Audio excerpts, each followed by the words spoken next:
All right, you feather merchants, this video is going to be about alcohol inside a state prison, and it's better known as Pruno. The Pruno is actually rampant inside the California Department of Corrections. I mean, these guys make it by the gallons, and there must be hundreds of different recipes out there that these inmates will use. And it's a real problem because it can be difficult, it can be challenging, dealing with convicted felons, and but when they're under the influence of alcohol or drugs, it can be even more challenging. So when I got assigned to the security squad, I started thinking, well, you know what, I probably need to take this serious and start documenting these 115s when I found alcohol inside the cells. Anyway, one of the things that they'll do is they'll cook the alcohol. Once the Pruno is done, they'll cook it down to where it's clear alcohol. And I don't remember how many gallons it takes, but you could cook it down to where it would fill up a Folgers container, empty Folgers coffee container of pure alcohol. It looks like moonshine, and very potent, and then they sell it. So anyway, over the years that I was on the squad, I wrote a lot of 115s about over alcohol, and probably, well, actually, it was well over 500 of them adjudicated disciplinary reports about possession of alcohol.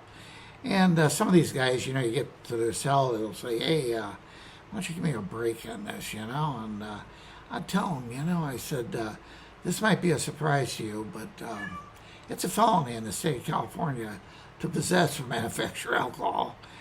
So, and I told them I had a zero tolerance for alcohol and narcotics, and I'd have to document it. So anyway, I would do this, and I ended up with well over 500 adjudicated 115s. And in the tail end of my career with CDC, this cat here is driving me nuts. He keeps I don't know if you guys can hear him, but he wants to go out really bad. And one of his enemies is outside the door, and it's going to be a big fight. Anyway,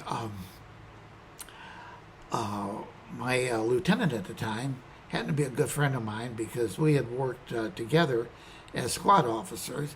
And when he left the security squad, he went on to advance through the ranks, became sergeant, lieutenant, and he ended back up in our unit, and he was my supervisor. Anyway, he came to me, and he told me, he said, I don't want to tell you the guy's name, but someone higher up told me that you need to direct your attention someplace else. And I thought, well, that's like a shot across the bow. They're telling me, they're sending me this message, they're fed up with the 115s. They don't want me to do it anymore. So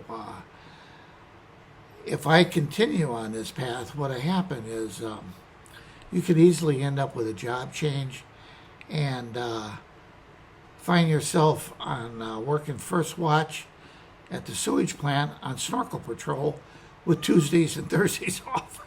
So I certainly didn't want that to happen. So I thought, you know what, if they don't want me to do this anymore, well, that's what I'm going to do. I'm just going to stop doing this. Anyway, this is going to be just a short video, and I've got a short film clip I'll show you guys. And I'm sure today alcohol inside these prisons are just as rampant as it was when I was there. All right, you feather merchants, you have a good day. All right, bye. Go. An inmate confesses to possession of alcohol. I'm whining myself, so I don't know if you're gonna write me up, whatever. It's on me. You're being forthcoming and truthful with me carries a lot of weight with me, okay? If you need probes or mirrors, we got them. Just sign them up, okay? The search turns up a variety of illegal contraband. Here's a little Pruno. We got a homemade fermented alcohol. They're dumping their Pruno. They say they don't want to drink it. You're trying to show us respect by dumping it. And then they can drink it if they want to. The inmates that occupy this cell, they had inmate manufactured alcohol, and they had it stored in those milk cartons right there. So they dumped them right away into the toilet in an effort to flush them, but the water was already off, and they were unable to do that. Officer Jim Dejanay is known for his aggressive stance on alcohol manufacturing. I'm noted for enforcing a zero tolerance for any kind of substance abuse, and that includes alcohol possession. Zero tolerance